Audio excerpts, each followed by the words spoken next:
दौर चला गया क्या जब मीम बनते थे भाई रुपया पतला हो रहा है, गिरता चला जा रहा है, ढलान पर है, वो दौर बीत गया क्या? हम दरअसल ऑड वन आउट हैं जो ये सवाल पर लेकर बैठे हुए हैं कि भाई रुपया पतला क्यों हो रहा है। विजय जी से पूछ रही हूं मैं, पतला क्यों हो रहा है, दिक्कत क्या है? नहीं, किससे? विजय जी से सवाल है? ओके, आप ही से भाई, मैंने उनसे पूछ लिया। हम ऑड वन आउट हैं क्योंकि बाकी तो कोई और सवाल पूछने को तैयार नहीं दिखता। यहाँ पे विजय जी ज्यादा बातें बोल गए। विजय जी के बोलने के बाद कुछ बाकी रहने जाता है किसी शो पे। सारी डिटेल वो आपको बता चुके हैं। काउंटर क्वेश्चंस आप कर चुकी हैं। आप पॉलिटिकल पर आइए सर। हाँ, सलमान साहब, मैं आज सोच के आया था कि जो आप पूछेंगी वो मैं नहीं बोलूंगा, मैं जो बोलना चाहूंगा वो बोलूंगा। अच्छा ठीक है, ओके। अब ये सलमान साहब कह रहे हैं कि मोदी जी ने 15 लाख रुपए का बोला और मोदी जी 15 लाख रुपए सबके अकाउंट में आए, उसकी वजह से मोदी जी आ गए। तो ये 10 साल पहले भी छला हुआ था, ये अब भी छला हुआ। ये अपने दिल को दिलासा दीजिए, इस पे मोदी जी नहीं आए थे। ये थोड़ा बहुत लोग इसकी वजह से वोट कर चुके होंगे, बट वो इतना बड़ा नारा नहीं था। वो कांग्रेस के राज में जो उनके ऊपर आरोप लगे, उसके आधार पे जो जनमानस में एक तरह से परिवर्तन के लिए पैदा हुआ, उसकी वजह से मोदी जी सत्ता में आए थे।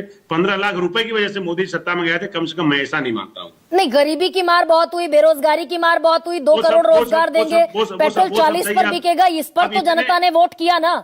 ऐसा है, गरिमा की इतने अर्थशास्त्र के सलमान साहब हैं, इस्लाम साहब हैं, सरदाना साहब हैं, इतने लोगों से आपने इतनी देर में सुन लिया।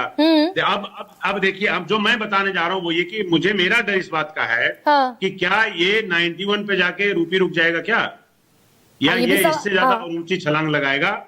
इसके लिए हमारे पास अभी 2 महीने का एल्बो रूम बचा हुआ है। 2 महीने ने ज्यादा, मतलब इस क्वार्टर में जो दबाव है वो अगले 2 महीने का रहेगा। क्या ये 92 पे पहुंच जाएगा, वो सबसे ज्यादा बड़ा डर है। मुझे डर उस बात का है, बजाय इसके कि जितना पे पहुंच चुका है। इसमें से काफी जो वक्ता है उन्होंने ये बात कही जिससे मैं एग्री करता हूं टू अ सर्टेन एक्सटेंट। आप 91 में जब रूपी डी वैल्यू हुआ था, अभी जो रूपी डिप्रिशिएट कर रहा है, क्या जो डी वैल्यू हुआ था उसके लेवल पे आप क्या लौटा के ले जा सकते हैं? क्या वो नहीं हो सकता? तो मैं चलिए मैं उसको मानता हूं कि वो the point is well taken.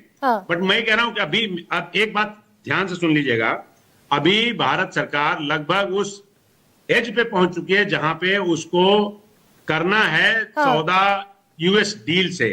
मेरे ख्याल से यूएस डील अगर 1.5-2 महीने में हो जाएगा तो थोड़ा सा ईज रूपी पे होगा, इतना मैं मेरे ख्याल से एक्सपेक्ट कर सकता हूं। कितना? अगर मैं कहती हूँ ये जो अवमूल्यन है, ये अगर थोड़ा बहुत बाउंस बैक भी होता तो कितना हो जाएगा? पवन जी बहुत छोटा सा मुझे 10 सेकंड में जवाब दे दीजिए। अगर ये लौट के मेरे ख्याल से अगर 90 के आसपास भी रहेगा तो आप समझिए कि आप 89 और 90 के बीच में रहेगा तो बहुत बड़ी बात है। तो ये इकोनॉमिक फेलियर है इस देश का, या फिर हम बम कर रहे हैं, या दिक्कत है, सोचने की जरूरत है, सवाल पूछने की जरूरत है, या मैं गलत कर रही हूँ सवाल पूछ रही हूँ? तो नहीं, सरदाना साहब उंगली उठा रहे हैं, उनको सुन लेते हैं हम लोग। हाँ अच्छा, विजय सरदाना सर, इसका जवाब दे दीजिए। सवाल पूछा जाना चाहिए या हम दरअसल एग्जिजरेट कर रहे हैं? वो जो मलूक साहब कह रहे हैं आप अपने मन का सोच लेती हैं, वही पूछती है। बहुत छोटा सा सर। एक जो बहुत इंपॉर्टेंट बात पवन जी ने कही कि एग्रीमेंट अगले 1-1.5 महीने में हो जाएगा। इस एग्रीमेंट का आधार क्या होगा? इस एग्रीमेंट का आधार ये होगा कि ट्रंप ये चाहेंगे कि भारत और अमेरिका के बीच में जो व्यापारिक घाटा है वो कम हो। यही उन्होंने इसलिए पूरा झगड़ा किया। अब सवाल इस बात का, जब व्यापारिक घाटा कम होगा तो या तो हमारे एक्सपोर्ट कम होंगे या अमेरिका से आयात बढ़ेगा। इसका मतलब दोनों तरफ से डॉलर की खपत बढ़ेगी।